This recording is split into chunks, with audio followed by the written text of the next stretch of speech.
I am Chadwick Boseman. Some people met me as a king, but before the crown, before the suit and the salute, I was a boy from South Carolina who learned that purpose is heavier than applause and gentler than fame. Purpose does not shout, it stands, it endures. I was born on November 29, 1976, in Anderson, South Carolina. My mother, Carolyn, was a nurse, steady hands and steady faith. My father, Leroy, worked the kind of shifts that leave quiet strength in a man's back. We didn't have everything, but we had enough. A roof that knew our names, a table that welcomed us, a church where Sunday meant song and testimony, and a neighborhood that taught me to greet my elders and guard my dreams. As a kid, I was a watcher. I watched how people carried joy, how they hid pain, how they laughed with their eyes and lied with their shoulders, how a man could be both proud and tired in the same afternoon. On the porch at dusk, I would draw faces, hands, stories. I didn't know it was training. It was how I learned the weight of a moment, how a pause can be louder than a shout, how a glance can be longer than a scene. We measured childhood in summers. Mine smelled like cut grass, hot asphalt, and choir robes. My earliest stage was the aisle between pews. The first time I felt an audience breathe together was not in a theater, but in a sanctuary. A long note rising from a soprano, a deacon's amens, a silence thick enough to lean on. When you grow up around gospel, you learn that performance is not a trick, it is a testimony. You don't show off, you show up. High school gave me a wound that became a compass. A classmate was killed, young, bright, not yet finished. The world shifted. I didn't know how to carry grief, so I wrote it down. I wrote my first play because I needed to hold someone who was gone. And I learned something that would build the rest of my life. When the world breaks your heart, you can bow your head or you can build something. I chose to build. Some doors don't open until you knock with both hands. I knocked at Howard University, and it opened like sunrise. The Mecca. A campus where Black excellence wasn't an exception, it was the air. I studied directing because I wanted to understand the whole arc, the frame, the cut, the breath between lines. Acting was in me, directing taught me why. At Howard, I met teachers who saw the king in the boy long before I did. Felicia Rashad spoke to my craft and to my character. She reminded me that talent is not the covenant, discipline is. She taught me to interrogate, to find dignity inside the line, to search for the North Star in every scene. If a moment didn't have purpose, we cut it. If a choice didn't serve truth, we refused it. It wasn't snobbery, it was service. There was a summer program in London, Shakespeare, language, breath, expensive enough to feel impossible. I watched the numbers, felt the door closing. Then a stranger I had never met decided that my dream was worth his investment. Denzel Washington paid for that training. Grace has a way of arriving disguised as a receipt. When I finally met him years later, I told him the truth. There would be no Black Panther without Denzel Washington. Legacy is a relay. None of us carries the baton alone. New York gave me the grind. Auditions that felt like confessions. Rooms full of folding chairs and fluorescent lights where hope did push-ups and doubt did pull-ups. I taught, I wrote, I rehearsed in apartments with thin walls and loud radiators. Off-Broadway plays fed me even when they didn't pay me. Television gave me groceries. Theater gave me breath. I wasn't chasing fame. I was chasing the role that felt like a calling. The first time a camera found me and I recognized myself in the playback, I realized what I wanted. Not popularity, but presence. Not to be everywhere, but to be right where the truth was. If a character didn't have dignity, I asked for rewrites. If a scene made a stereotype from a soul, I said no. People called it difficult. I called it direction. I wasn't trying to be precious about my image. I was trying to be faithful to my inheritance. The elders who paved these roads did not bleed for me to grin and shuffle on a bigger stage. Then came 42. Jackie Robinson's shoes were not shoes. They were history. You cannot imitate a legend. You honor the cost that turned a man into a bridge. I studied footage, yes, but I listened for heartbeat, restraint as fire, grace as retaliation, excellence as resistance. Jackie didn't just survive a league, he rewrote a nation's imagination, one stolen base at a time. On set, every slide felt like a prayer. I carried a number on my back and a people in my chest. After that came Get On Up. James Brown, rhythm as rebellion, swagger as armor, work ethic as thunder. We didn't sand his edges, we kept the heat. I trained until my calves remembered Georgia and my lungs learned horn sections. We found the man inside the myth, the boy who wanted to be loved so loudly the world had to dance along. When the groove locked and the camera rolled, I felt what he must have felt, the room giving in. Then Marshall, Thurgood before the marble halls. Not the statue, but the storm. A young lawyer who turned law into a lever when the world refused to budge. I loved those stories because they weren't nostalgia, they were blueprints. They said, here's how a human becomes bigger than the box the world built for them. I didn't pick biopics to collect icons. I picked them to study courage. And then, Wakanda. The suit was heavy, the crown heavier, but T'Challa was never about weight. He was about balance, strength with grace, power with mercy, tradition with vision. We were not making a superhero movie. We were answering a hunger. Children who had never seen themselves in the center could finally point at the screen and say, there I am. On set, I tried to carry it quietly. Let the work speak. Let the dialect sit in the bones. Let the posture tell boys that royalty is not arrogance, it is service made visible. When kids with bald heads and brave smiles visited, little warriors fighting their own battles, I saw the assignment clearly. Some of them were counting days. They needed a world where they could count victories.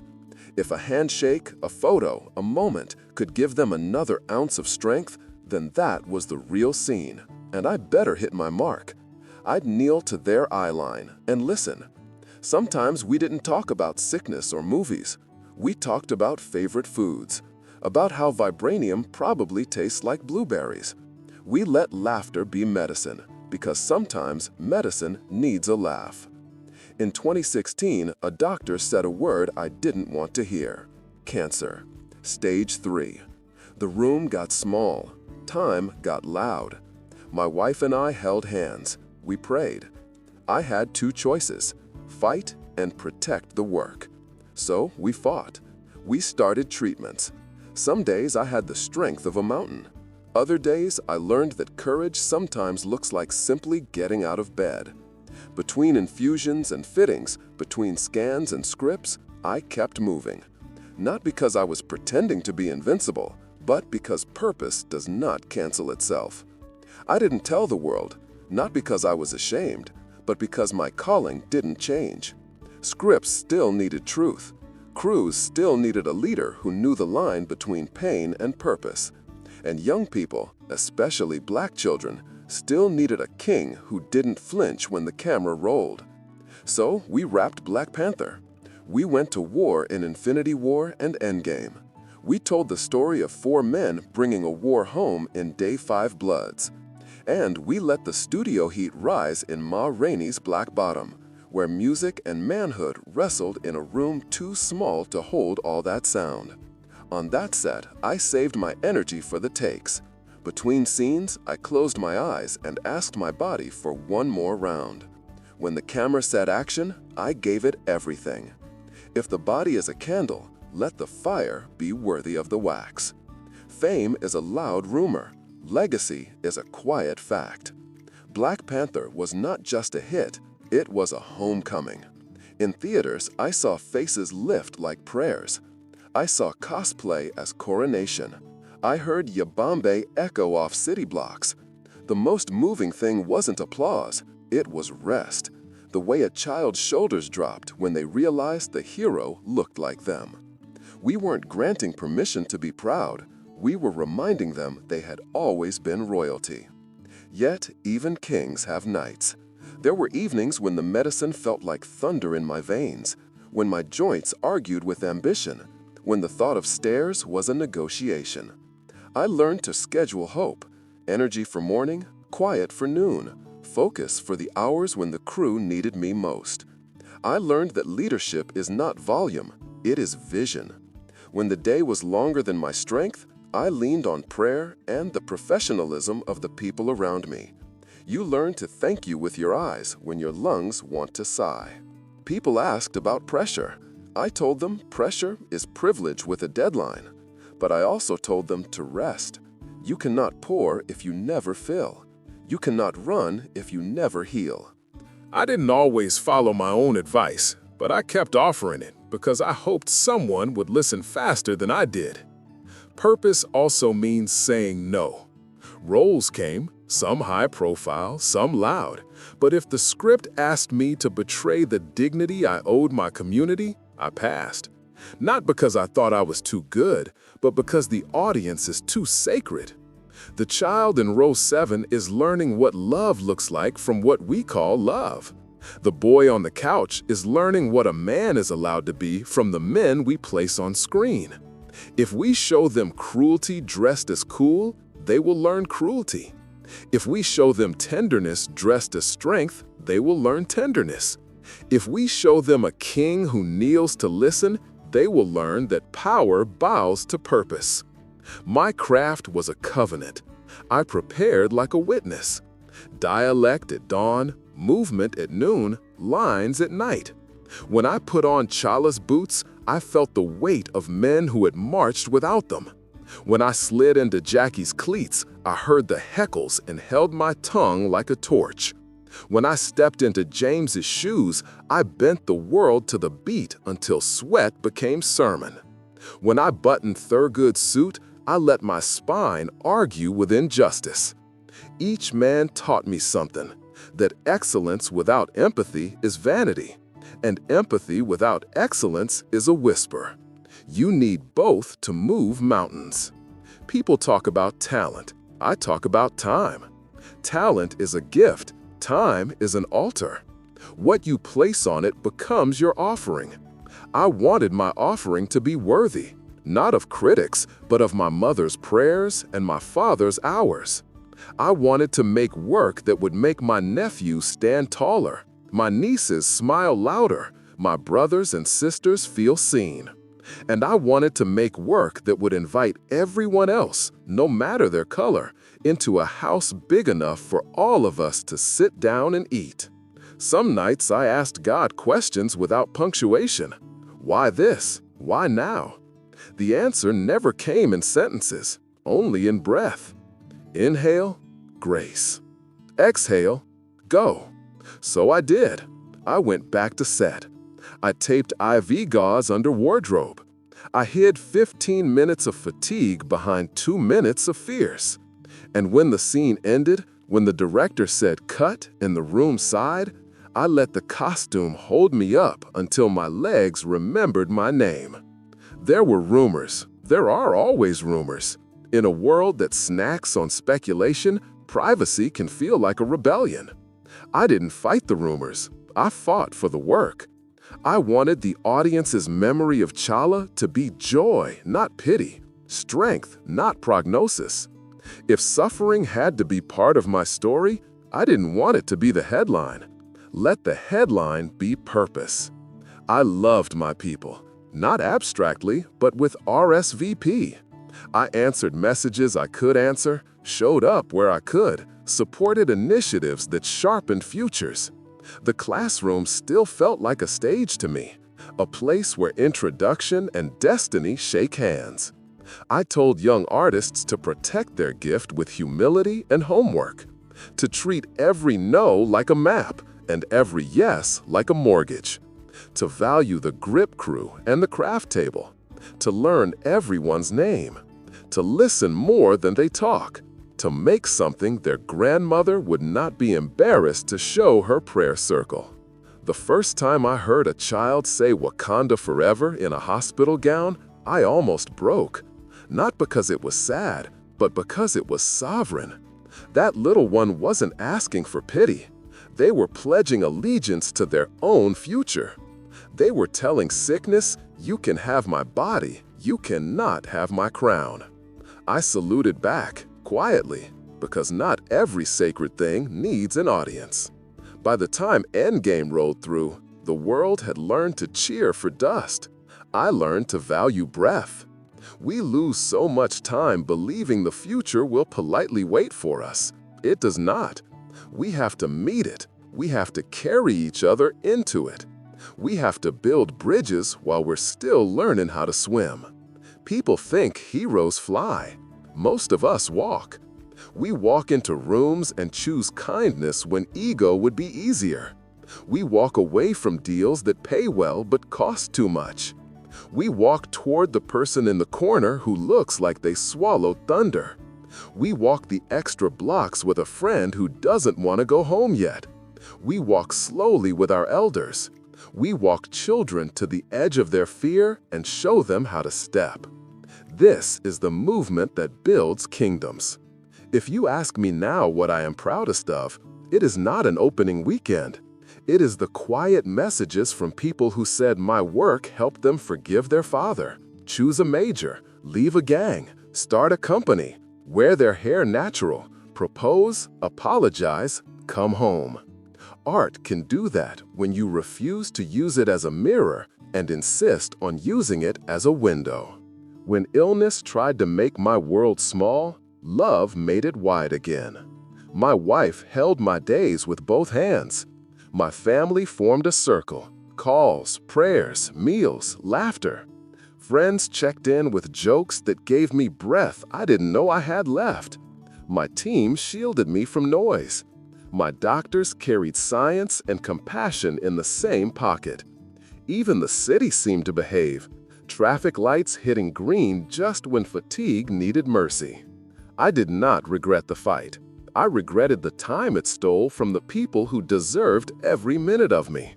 So I tried to be present, to put the phone down, to taste the soup, to watch the sky change color without translating it into metaphor, to let music be music and not an audition for meaning, to tell the people I loved, "I love you" in complete sentences, with quiet at the end.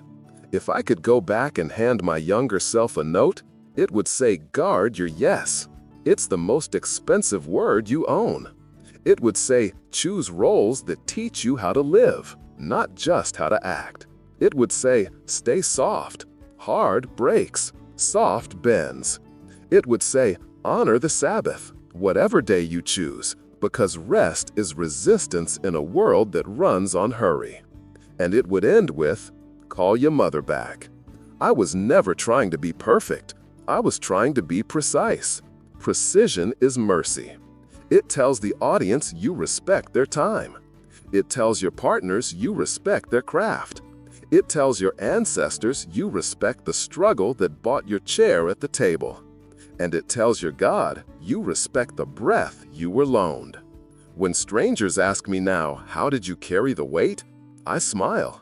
The weight carried me. Responsibility is ballast. It keeps you upright when storms try to flip your boat. The trick is to tie it to purpose, not pride. Pride will pull you under. Purpose will keep you afloat.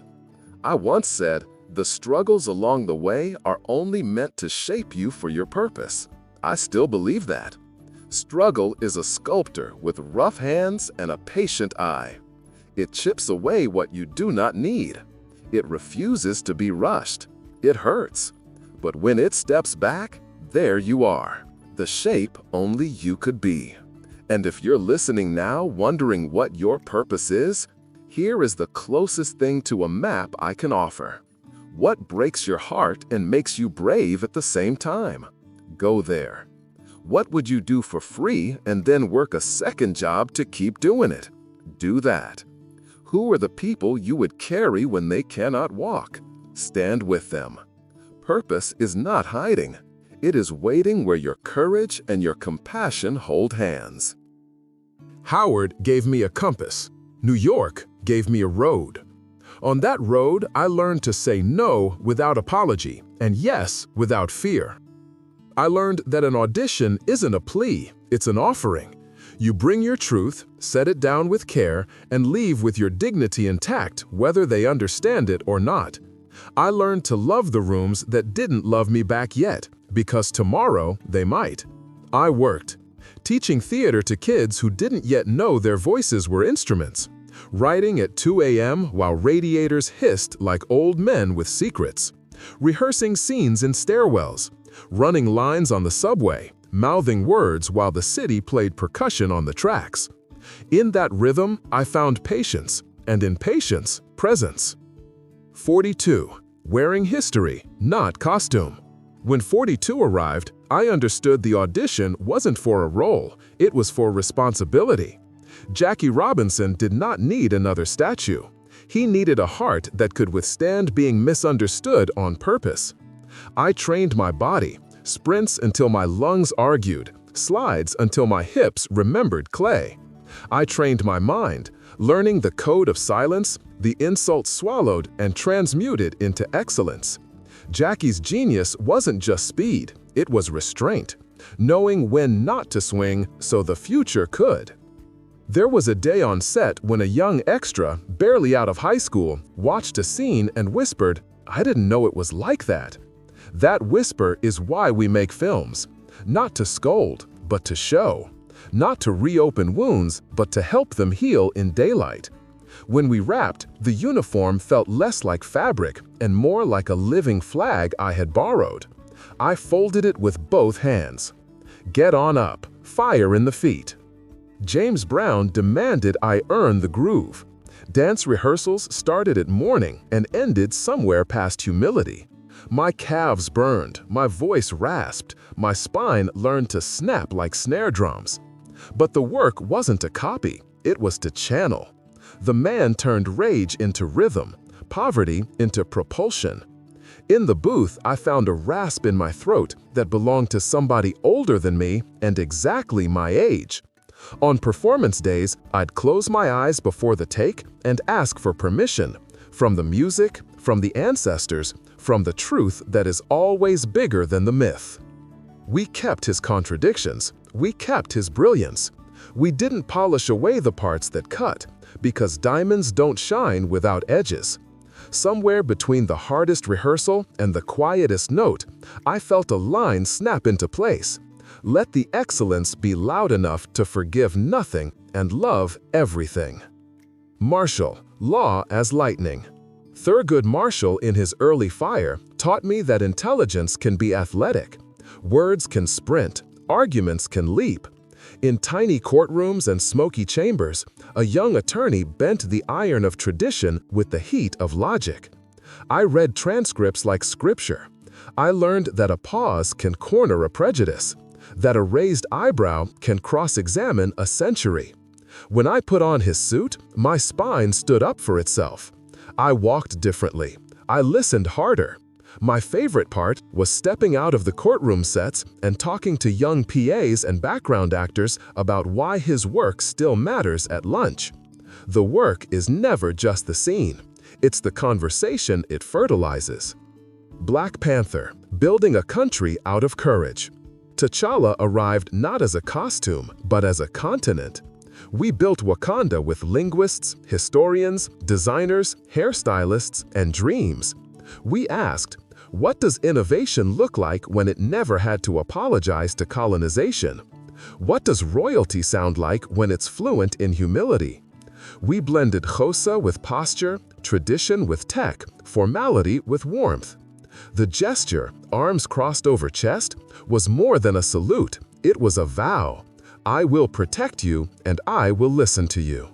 On set, between fights and councils, kids visited, tiny kings and queens with bracelets brighter than the lights. Some fighting illnesses, some fighting a world that underestimated them. I treated those visits like scenes with the highest stakes. Eye level, full attention, no rush, no pity. We talked about favorite superheroes, about how vibranium might taste, still blueberries, about how a king says thank you. When those kids smiled, Wakanda felt less like fiction and more like permission. Premiere night, I watched an audience watch themselves. Laughter carried like drums. Tears gleamed like gems. For 2 hours, a generation sat in a world where their possibility wasn't a debate, it was a landscape. I walked out and breathed night air that felt like it had been changed at the atomic level. Art can do that when it is brave enough to love its people first. Illness, a quiet war with loud days. Then came the diagnosis, stage 3 colorectal cancer. The word landed like a verdict, then like an assignment. My wife took my hand and we decided we will live inside the days we have. Treatments began, needles, scans, waiting rooms where time forgets how to walk in a straight line. On paper, I became a patient. In practice, I remained a practitioner of discipline, of joy, of the craft that had brought me this far. I kept it private, not out of pride, but protection. I didn't want pity to crowd out purpose. I didn't want the headline to become my identity. The crew didn't need my prognosis. They needed my presence. So I gave them that. I stacked my energy like a budget. Conserve, focus, deliver, rest. When the body whispered no, the spirit negotiated a maybe. When the director called action, I let the flame spend me wisely. Some days were good. Some were a choir of ache. I wore the mask of strength, but I never lied to God. In prayer, I was honest. I'm tired. Help me stand anyway. I learned a different kind of masculinity, one that admits limits and still leads. One that says, I need a minute, then returns and gives you everything. There's a scene in Da 5 Bloods about carrying weight across decades. I felt that script under my ribs. The film talks about ghosts, what we bring home from wars that never saluted us. We shot in heat that taught us to ration breath. Between takes, I closed my eyes and pictured water. When the camera rolled, I found it. Not because I was strong, but because the story deserved a body that believed in it. Ma Rainey's Black Bottom asked me to put a bluesman's hunger in a suit too tight for the century. Levy wants doors to open that were built to stay shut. He bargains with God, he curses the sky, he shines his shoes like a sermon. On that set, I learned to spend stamina like a tithe. Save enough to honor the last take. Viola Davis carried the room like weather. The band, those men, held a space where the past could sing through us without apology.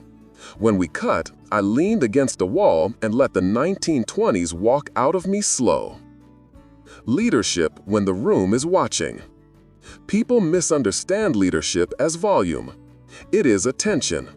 It is knowing the names of the PAs and the dreams of the interns. It is being the first to apologize and the last to leave. It is trusting the dialect coach and the hairstylist with the same reverence you give a cinematographer. It is please and thank you spoken like architecture. It is leaving room in the day for mercy. When rumors started about my weight, my face, my silence, I didn't answer. Silence is not always retreat. Sometimes it's stewardship. I gave the work my words. That had to be enough. I could not feed every speculation. I had scenes to feed. What craft taught me about faith? Craft is faithful when feeling fails. There were mornings my emotions were a scattered choir. Tired, scared, stubborn. Craft said, mark the blocking, know the line, breathe on the comma, hold on the vowel where the truth hides. When you run out of inspiration, discipline will carry you. When you run out of strength, community will carry you. When you run out of explanations, purpose will. Faith, for me, was not a mood. It was a map drawn on days when the weather refused to cooperate. It said, walk here, stop there, rest now. It taught me to bless small provisions, a good nap, a quiet laugh, a scene that fits on the first try, a pill that behaves. Saying no is also an offering. I turned down roles that tried to hire my face while firing my soul. Opportunities that wanted the optics but not the honor. A caricature will pay you well to betray your people slowly. I refused those paychecks because the invoice would come due in my spirit, and interest compounds. The elders did not bleed for me to put on new shackles made of higher budgets. I asked for rewrites when a script confused trauma with entertainment. I asked for nuance where a line wanted to flatten us into tropes. Sometimes I lost the job, but every time I kept my reflection. That is a wage too. The rooms that changed me. There was a classroom in DC where a boy stood up after a Q&A and said, "I didn't know a king could sound like my uncle." I laughed and told him, "Your uncle might be a king." The room exhaled a belief it had not used in a while. There was a hospital hall where a nurse pushed a child's chair close enough for me to hear the whisper, "Wakanda forever." I crossed my arms and whispered back, "Forever." The echo lingered longer than medicine. There was a kitchen where my family laughed so hard we had to hold the counters. Joy like that is an anti-gravity device. It keeps your heart from dragging on the floor. The math of time. Illness taught me to do time differently. Minutes became currency. I invested them where the return was love. I learned to put my phone down, to memorize my wife's laughter, to call back the friend I kept meaning to thank the crew by name, to sit on the porch and let the sky preach. I was not afraid of dying. I was afraid of leaving work undone, the kind you cannot delegate. Forgiveness, gratitude, blessing. So I wrote letters. I prayed simple prayers. I looked people in the eye longer. I let silence be a conversation partner, not an awkward guest. A note to the one listening. If you are carrying something heavy, hear me. You were not built to be a landfill for other people's storms. You are a field where things can grow after the rain. Ask for help. Drink water. Go to the appointment. Say the honest sentence to the person who loves you. Rest before you break. You are not a project. You are a person. And people deserve gentleness. If the world has told you you're too much or not enough, understand this. Those are just measurements from broken rulers. Get a new ruler.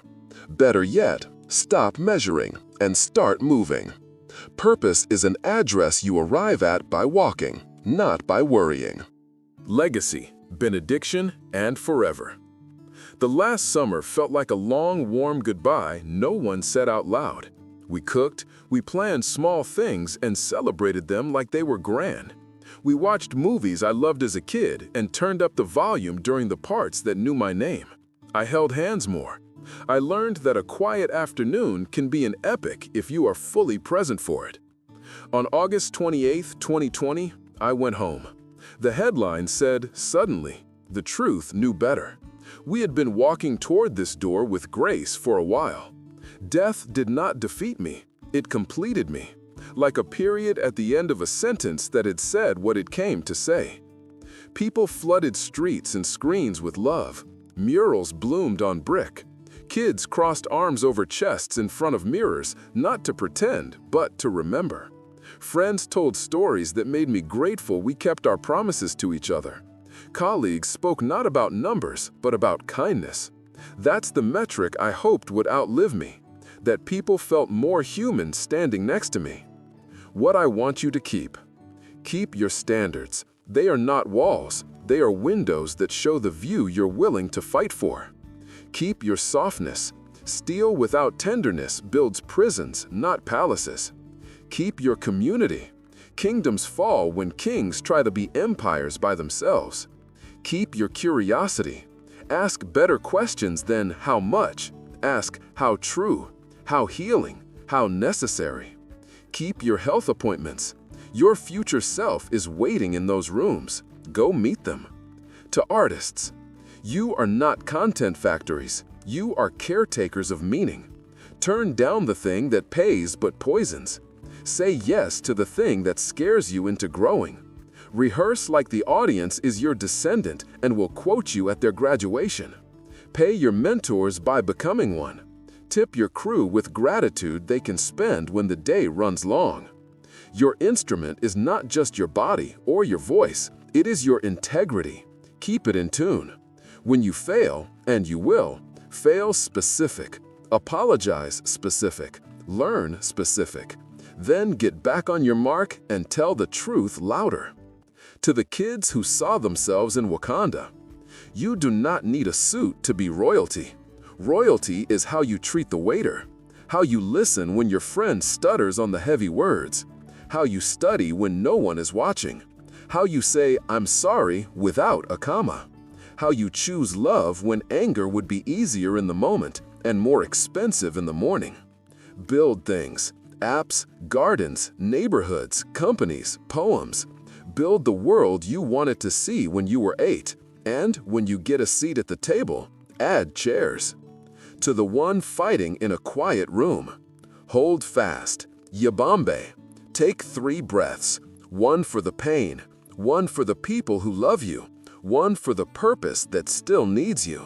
Then make the call. Tell the truth. Let somebody carry a corner of what you're holding. Kings ask for help.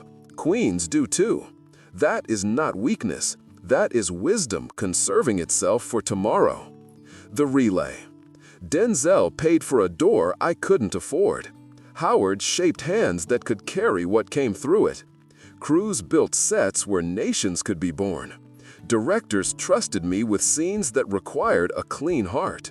Writers gave me words forged from fire and hope. Audiences met me halfway and finished the sentences with tears and applause. That is the relay. You are not the whole race. You are a glorious lap. Run it well, then pass the baton with a blessing. If my work made you stand taller, stand for someone else. If it helped you forgive yourself, help someone forgive themselves. If it taught you to speak, use that voice to protect the quiet ones. A prayer for the road. May your no be strong enough to keep you whole. May your yes be wise enough to keep you humble. May your mornings find you before your phone does. May your table stay crowded with people who remember your first name when the world keeps shouting your last. May your purpose be stubborn. May your joy be renewable. May your rest be holy. Why I still speak? Because a story doesn't end when her body does. It echoes where it is needed.